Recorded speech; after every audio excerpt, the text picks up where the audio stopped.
মানসিক যন্ত্রণা সইতে না পেরে দুনিয়া থেকে বিদায় নিলেন ইতালি প্রবাসীর স্ত্রী। ঘটনার পর এলাকা ছেড়ে পালিয়েছে শ্বশুরবাড়ির লোকজন।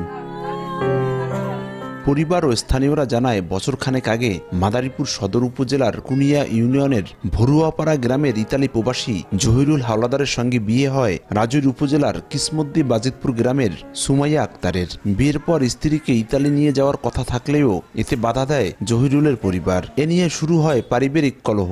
এক পর্যায়ে সুমাইয়ার স্বর্ণালংকার আত্মসাৎ করে মানসিক যন্ত্রণা শুরু করে বলে অভিযোগ নির্যাতিতার পরিবারের। পরে বাবার বাড়ি চলে আসেন সুমাইয়া।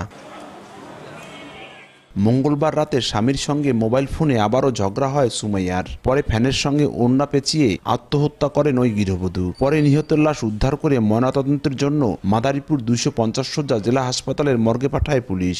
বুধবার সন্ধ্যায় মরদেহটি বাবার বাড়িতে দাফন করা হয়। এই ঘটনায় দায়ীদের দৃষ্টান্তমূলক শাস্তি দাবি করেছেন স্বজন ও এলাকাবাসী। 17-18 মাসের ভিতরে আমার মেয়ে যে শারীরিক টর্চারে ভুক্তভোগী হয়েছে, আমাদের কাছে কোনো সময় শেয়ার করে নাই। ছেলের যে মোবাইলে যে ভয়েস দিয়েছে এবং ভয়েসে যে ওইগুলি কাটে ফেলাইছে, কাটার পরে ওই ভয়েসে যে কি লাগছে ওই কথা শুই না তিক্ততা সহ্য করতে না পারিয়া ও আত্মহত্যা করছে। আমার জামাইয়ের কারণে করছে, জামাইয়ের আমার বোনের বাপের কারণে করছে।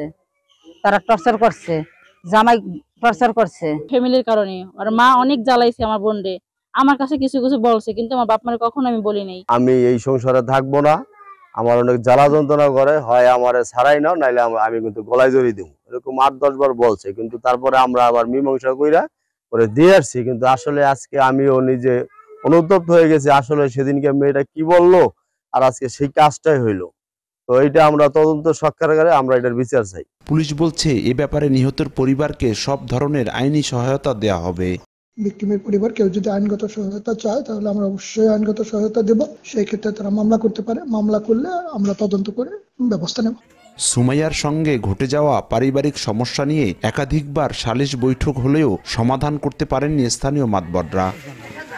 সঞ্জয় কর্মকার, অভিজিৎ, সময় সংবাদ, মাদারীপুর।